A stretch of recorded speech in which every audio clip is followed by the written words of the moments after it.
राज्य शिक्षा शोध एवं प्रशिक्षण परिषद बिहार पटना में आपका स्वागत है। हम लोग student sequence and series class 11th का टॉपिक सीक्वेंस एंड सीरीज का स्टडी कर रहे हैं।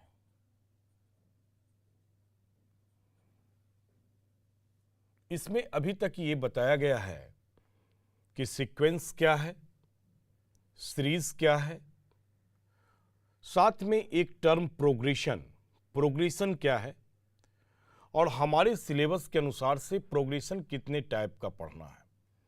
उसमें 3 टाइप का जिक्र किया गया, एक अर्थमेटिक प्रोग्रेशन, एक ज्योमेट्रिक प्रोग्रेशन और एक हार्मोनिक प्रोग्रेशन।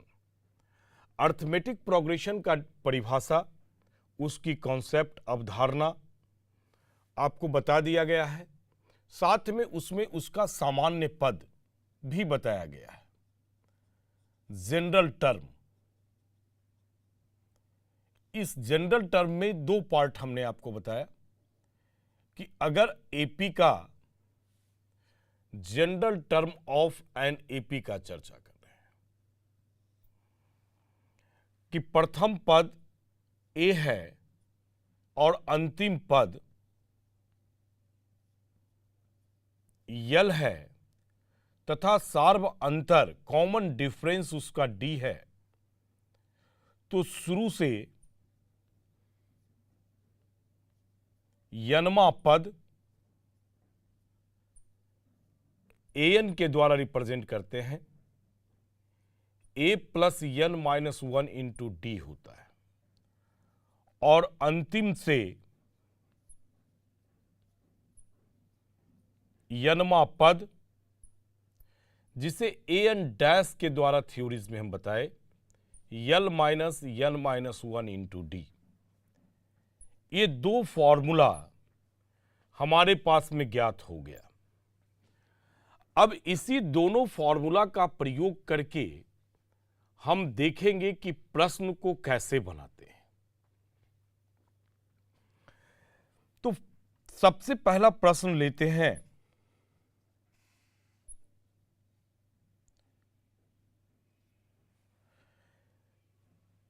यदि एपी का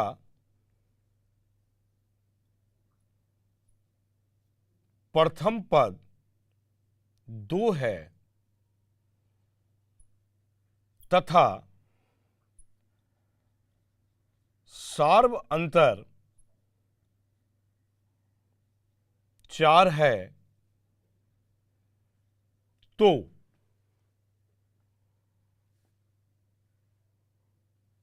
एपी का 10वां पद ज्ञात करें। ये क्वेश्चन आपके पास में 10वां पद ज्ञात करें। अब देखेंगे इसका प्रयोग। इस क्वेश्चन के अंदर में प्रथम पद 2 है और प्रथम पद को हम लोग ए के द्वारा रिप्रेजेंट करते हैं तथा इसका सार्व अंतर, जिसको C dot D common difference कहते हैं, ये डी के द्वारा रिप्रेजेंट किया जाता है और ये हमारे पास में 4 है। अब एपी का 10वां पद पूछ रहा है प्रश्न के अंदर में कि 10वां पद एपी का क्या होगा। इसका अर्थ है कि क्वेश्चन के हिसाब से 10वां पद A10 के द्वारा रिप्रेजेंट करते हैं। इसमें यह पूछा जा रहा है कि 10वां पद A10 क्या होगा। तो हमारे पास फॉर्मूला देखते हैं।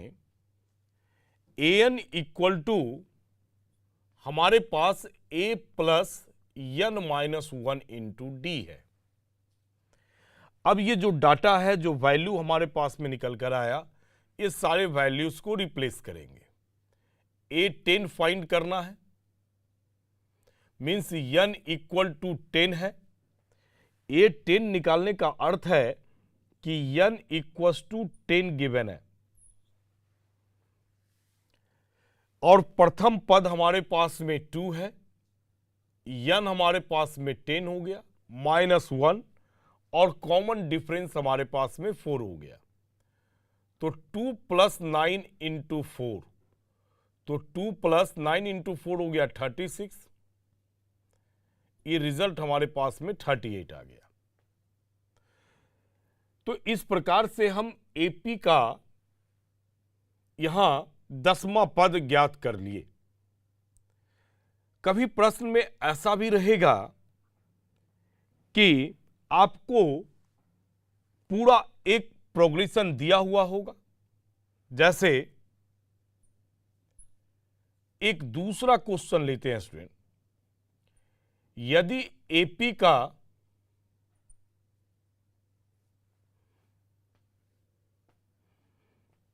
प्रथम पद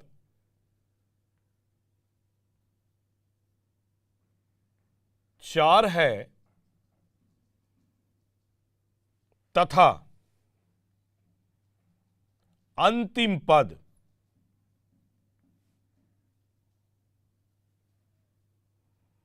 अंतिम पद 48 है, तो और कॉमन डिफरेंस भी ले सकते हैं। प्रथम पद 4, अंतिम पद 48। यहां हम लोग और ऐड करते हैं कि सार्व अंतर 2 है, तो पदों की संख्या निकालें।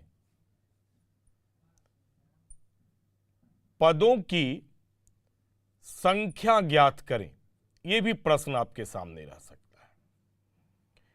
अब प्रथम पद मीन्स a = 4 और अंतिम पद आप इसे an कह सकते हैं, = 48 और सार्व अंतर d = 2 दिया हुआ है। तो क्वेश्चन के हिसाब से पदों की संख्या means n = what, n find करना है हमें। यहां भी इसी फॉर्मूला का प्रयोग करेंगे n वां पद का। an = a + n - 1 × d। an 48 दिया हुआ है, चलिए 48 रख दीजिए। a हमारे पास में 4 है, n गिवन नहीं है और d = 2 है। इस प्रकार से आप इस फॉर्मूला में सारे डाटा को रखेंगे और कैलकुलेशन करके आप n के मान को ज्ञात करेंगे। ये प्लस है लेफ्ट साइड में, राइट साइड में ले आते हैं, माइनस हो जाएगा n - 1 × 2। ये फाइनल हो गया 44 = n - 1 × 2। अब देखिए यहां से ये 2 × है, तो अगर हम इसे लेफ्ट साइड लाएं तो ये 2 से डिवाइड हो जाएगा n - 1, तो 22 = n - 1, तो n = 22 + 1, ये 23 निकल गया। मतलब कि इस एपी के अंदर में पदों की संख्या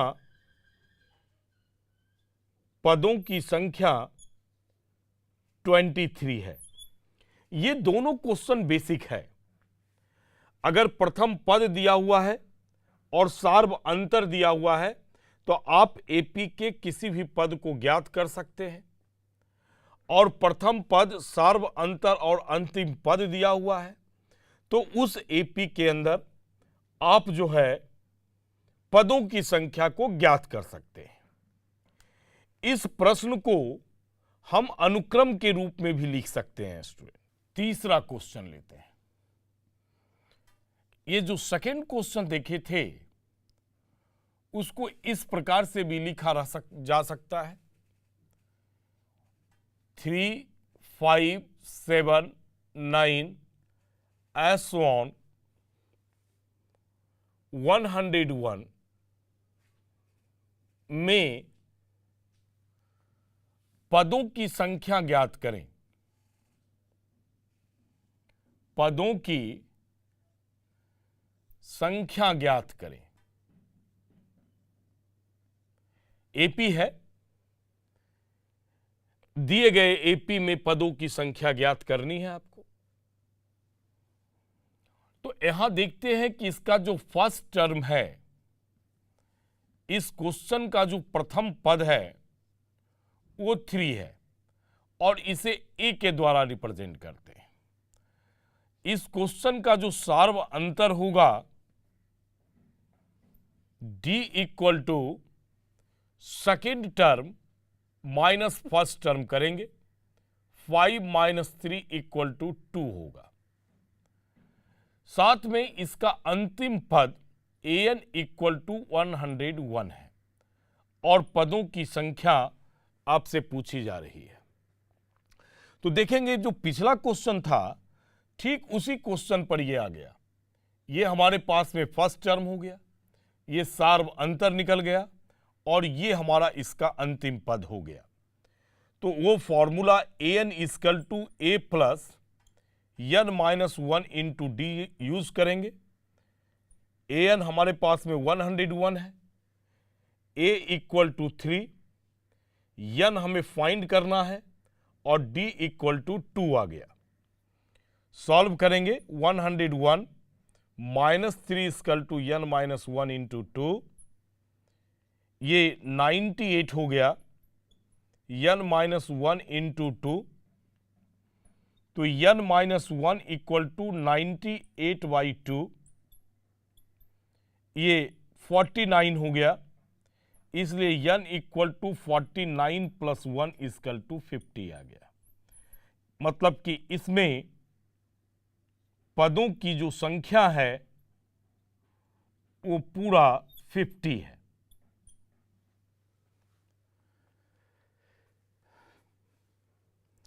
यहां एक प्रश्न और भी उत्पन्न होता है, अगर एपी डिक्रीज कर रहा हो और आपसे प्रथम निगेटिव पदों की संख्या पूछी जाए, ये क्वेश्चन नंबर हम आज का 4 लेते हैं। प्रथम ऋणात्मक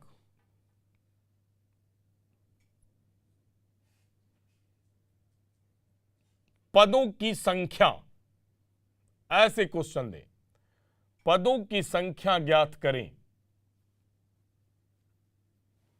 यदि अनुक्रम 20, 19 और 3/4 लेते हैं,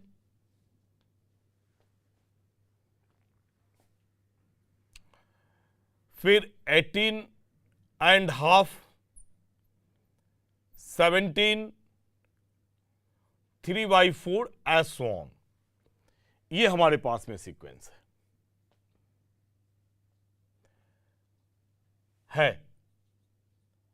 अब आपसे इसका फर्स्ट नेगेटिव देख रहे हैं कि एपी है, एपी है, नहीं आपको समझ में आए कि ये सीक्वेंस अगर क्वेश्चन में नहीं दिया हुआ है कि एपी है, जैसे सिर्फ अनुक्रम लिख दिए हैं, तब तो हमें ज्ञात करना पड़ेगा कि क्या ये एपी में है या नहीं है। तो इसका second term minus first term करेंगे, तो 19 1/4 minus 20,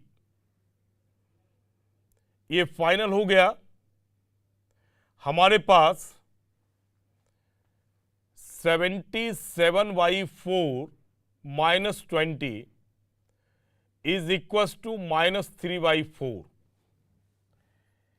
A3 minus A2 find करेंगे, 18.5 और 19 1/4, 37 हो गया बाई 2 और 77/4, एलसीएम 4, ये 74 माइनस 77 माइनस 3/4 दिख रहे हैं। इस प्रकार से ये निकालेंगे, सब सेम आते चला जाएगा, सब सेम आएगा। A4 माइनस A3 भी फाइंड करके देख सकते हैं, 17 and 3/4 minus 18.5। यहां भी रिजल्ट जो आएगा वो -3/4 होगा। मतलब कि इसका कॉमन डिफरेंस देख रहे हैं कि सेम है, -3/4 है, इसलिए ये कंफर्म हो गया कि 19 होल एंड 1/4, 18 होल एंड 1/2 और 17 एंड 3/4 ये जो सीक्वेंस है वो एपी में है। ये कंफर्म हो गया।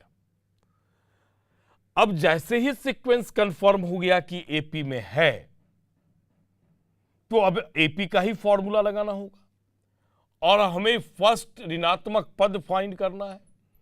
मतलब an लेस देन 0 होना चाहिए। an का मतलब है a plus n minus 1 into D less than 0। इसका a हमारे पास स्टूडेंट प्रथम पद जो है वो 20 है, तो यहां से हो गया 20 प्लस n माइनस 1 और कॉमन डिफरेंस -3/4 लेस देन 0। अब इसको सॉल्व करेंगे हम लोग, तो 20 -3/4n अब प्लस 3/4 लेस देन 0, ये दोनों ऐड कर लेंगे। 80 अब प्लस 3, 83/4 -3/4n लेस देन 0, तो 83/4 लेस देन 3/4n आ गया। डिवाइडेड बाई 4 है, कैंसिल कर सकते। Less than 3n means 3n is greater than 83, तो n ग्रेटर देन 83/3 आ गया। अब इसको आप डिवाइड कर ले। 83 को आप 3 से डिवाइड करेंगे तो ये 2, 6, 2 और 3, 7 हो गया, 21, 2 रिमाइंडर, तो ये आ गया 27 2/3। ये ग्रेटर देन है स्टूडेंट।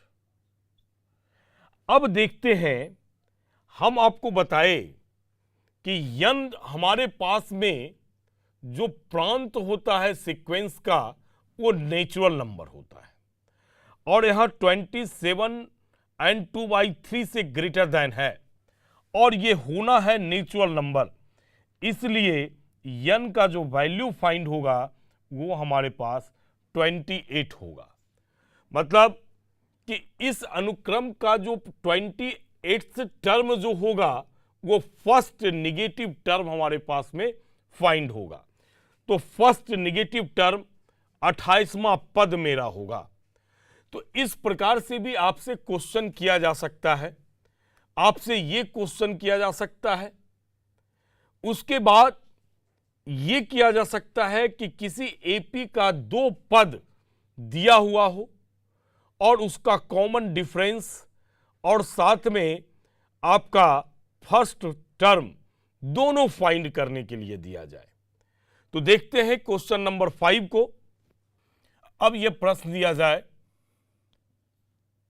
5वां क्वेश्चन, यदि किसी एपी का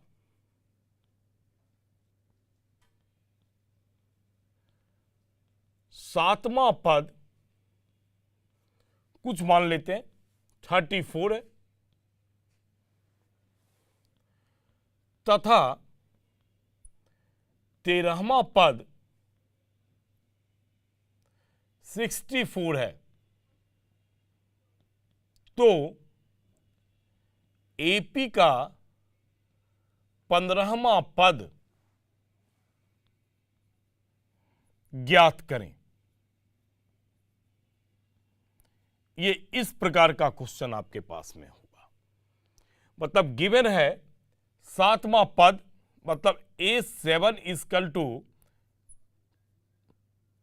34 और 13वां पद हमारे पास में 64 है और क्वेश्चन पूछा जा रहा है कि इसका 15वां पद क्या होगा। तो 15वां पद निकालने के लिए हमें 2 डाटा चाहिए। एक तो इसका प्रथम पद क्या होगा और दूसरा कॉमन डिफरेंस क्या होगा।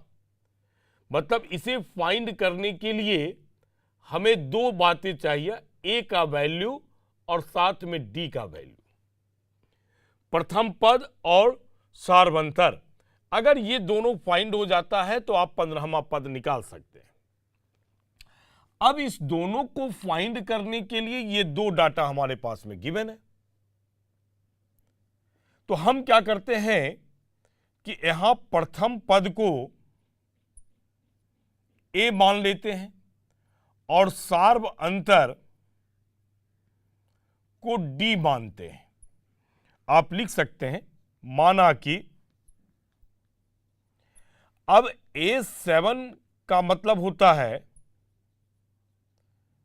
A plus 7 minus 1 into d equal to 34, तो A plus 6D equal to 34 आ गया।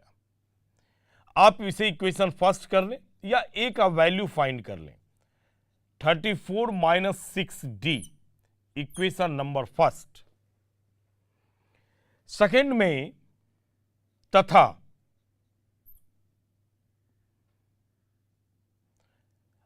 सेकेंड हमारे पास में दिया हुआ है A13 इजकल टू 64, तो यहां से A plus 13 minus 1 into d बराबर 64, तो A plus 12D is equal to 64 हो गया। A plus 12D is equal to 64 और A का वैल्यू आप यहां रख दें, तो A equal to 34 minus 6D और प्लस 12D इजकल टू 64। ये 34 को आप राइट साइड ले जाए और ये हो गया 6D, तो 34 माइनस 64 माइनस ये ट्रांसफर करेंगे तो माइनस 34, तो 6D इजकल टू 30 आ गया, तो D equal to 30 by 6 equal to 5 आ गया। तो A का वैल्यू आप फर्स्ट से A का वैल्यू निकाल लें। From first A equal to 34 minus 6 into 5, तो 34 माइनस 30 बराबर 4। अब देखिए हमारे पास दोनों डाटा अवेलेबल हो गया, जिससे कि आप A15 निकाल सकते हैं। A का भी वैल्यू आ गया और D का भी वैल्यू हमारे पास फाइंड हो गया। इसलिए A15 निकालने के लिए formula A plus 15 minus 1 into D. A का वैल्यू 4 प्लस 14 हो गया और D इक्वल टू 5, तो 4 प्लस 70 बराबर 74। इस प्रकार से आप निकाल सकते हैं। कभी कभी ये डाटा इस प्रकार का न्यूमेरिकल न रखकर वेरिएबल रख लिया जाता है। जैसे एक क्वेश्चन देखते हैं, इस पर भी नंबर 6, यदि एपी का यनमा पद 1/m है तथा यम्मा पद 1/n है, तो प्रथम पद और सार्व अंतर ज्ञात करें। सार्व अंतर ज्ञात करें, यह क्वेश्चन है। दोनों क्वेश्चन में कोई अंतर नहीं है, यहां भी A और D निकाला गया और इस क्वेश्चन में भी हमें प्रथम पद और सार्व अंतर निकालना है। यहां भी मानते हैं कि प्रथम पद हमारे पास में A है और सार्व अंतर हमारे पास D है। तो गिवन क्या है, यनमा पद 1/m है।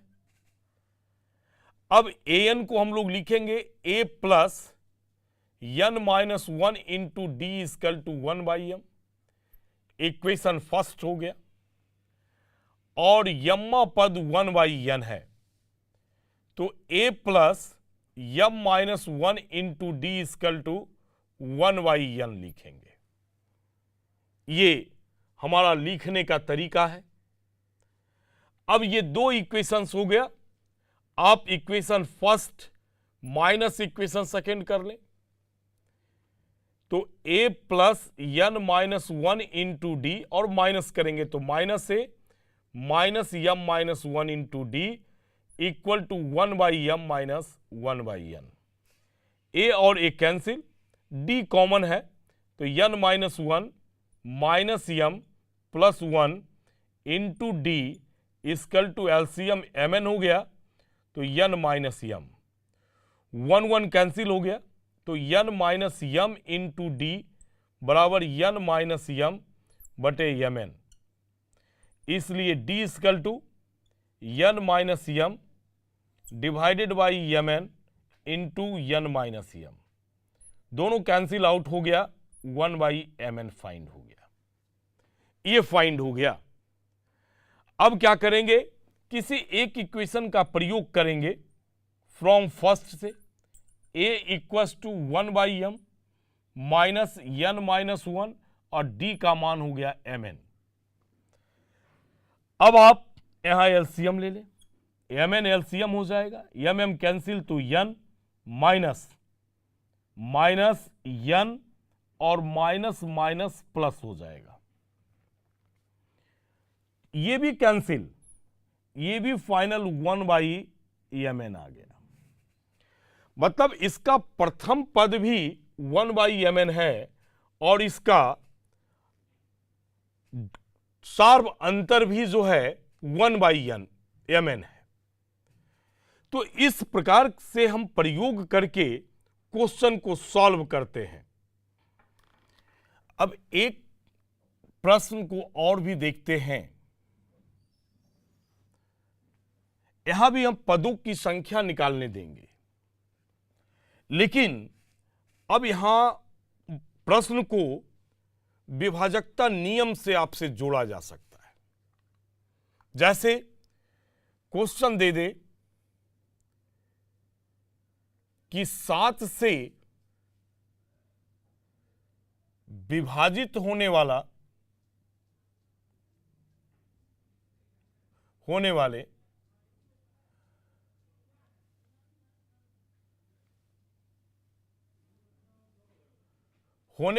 पदों की संख्या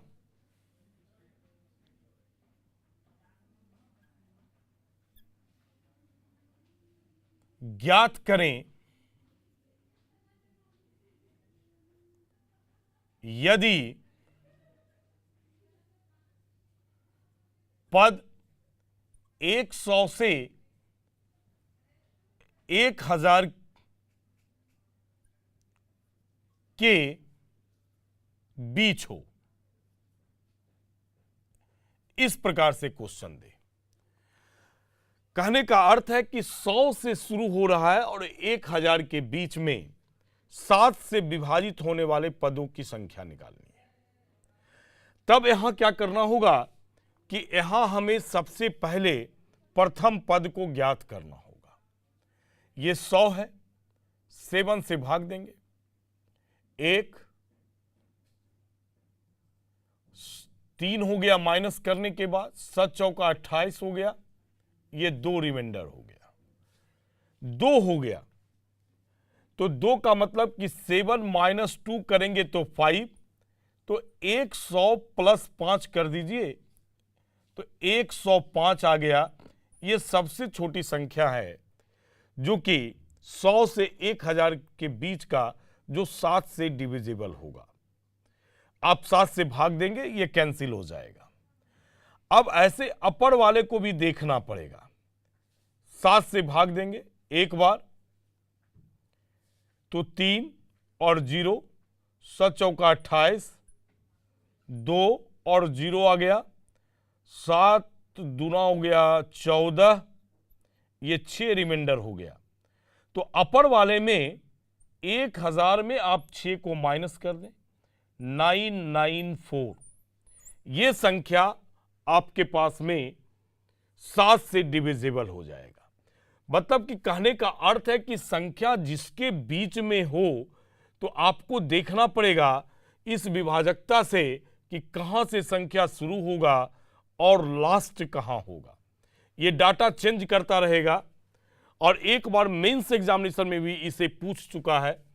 तो आप इसे 105 से शुरू करेंगे और 7 के डिफरेंस पर बढ़ेगा, माने अगला टर्म 112 होगा। उसका अगला टर्म करेंगे तो 7 जोड़ेंगे तो 119, ऐज सो ऑन कर देते हैं और इसका लास्ट जो टर्म होगा वो 994 होगा। यह वह अनुक्रम है जो एपी में है और 7 से डिविजिबल है और 100 से अधिक और 1000 के पहले, माने 100 से लेकर 1000 के बीच में 7 से विभाजित होने वाली संख्याओं का ये अनुक्रम है। ये एपी में है, आर इन एपी, ये फाइनल एपी में है। तो हमें यहां से अगर इस अनुक्रम को देखते हैं, इस सीक्वेंस को देखते हैं, तो ये प्राप्त होता है कि इसका जो प्रथम पद है वो 105 है। ये जो लिख रहे हैं स्टूडेंट, इसका मतलब कि हम प्रथम पद लिख रहे हैं। इसका प्रथम पद जो है 105 है। इसका सार्व अंतर जो कहते हैं, सार्व अंतर d equal to A2 minus A1, 112 minus 105 बराबर हमारे पास में आ गया 7। और 7 में इसका अंतिम पद जो है जिसे आप an के द्वारा रिप्रेजेंट करते हैं वो 994 हो गया। अब यहां फिर फॉर्मूला अप्लाई करेंगे, an बराबर a plus n minus 1 into d. ये 994, a हो गया 105, n माइनस 1 और d हो गया 7। अब आप सॉल्व कर लेंगे इसे। 994 minus 105 equal to n minus 1 into 7। अब यहां 994 में आप जो है 105 को माइनस करेंगे, 105 को, तो ये आ गया 9, 8 और 9 में 1 माइनस कर लिए, यहां भी हो गया 8, 8, 8, 9 आ गया। रिजल्ट हो गया 8, 8, 9 equal to n minus 1 into d. तो n minus 1 equal to 8, 8, 9 by 7 हो गया। अब आप इसे 7 से डिवाइड कर दीजिए। यहां देखते हैं क्या आता है। एक बार 7 हो गया 1, 8, 7 दूना 14, 4 और 9, 7 सत्ते 49, कैंसिल आउट हो गया, मैंने 0 हो गया इसका रिमाइंडर 127। तो रिजल्ट हुआ n माइनस 1 इक्वल टू 127। तो n इक्वल टू 127 प्लस 1, तो final result n equal to 128। मतलब 100 से लेकर 1000 के बीच में 128 ऐसे पद होंगे जो कि 7 से विभाजित होंगे। अब आपको ध्यान देना है, यहां क्वेश्चन किया जा सकता है कि 7 से विभाजित नहीं होने वाले, ऐसा भी किया जा सकता है। तो आप यहां से टोटल नंबर ऑफ पद को निकाल लीजिए, 100 से 1000, उसमें विभाजित होने वाले को माइनस कर दीजिए, तो आपसे ये निकल जाएगा कि नहीं विभाजित होने वाले, 7 से नहीं विभाजित होने वाले पदों की संख्या। आपसे यह पूछा जा सकता है, इस 7 के जगह पर क्वेश्चन हम आपसे कहते कि 3 और 5 से विभाजित होने वाली संख्या, तो 3 से विभाजित होने वाली संख्या निकालना पड़ता, फिर 5 से विभाजित होने वाला, और कॉमन 3 और 5 का एलसीएम 15 होता है, और 15 से विभाजित होने वाली भी संख्या को निकालना पड़ता, और 3 से विभाजित होने वाली संख्याओं के पदों की संख्या 5 से विभाजित होने वाले पदों की संख्या को जोड़ेंगे और 15 से विभाजित होने वाली संख्याओं को घटा देंगे।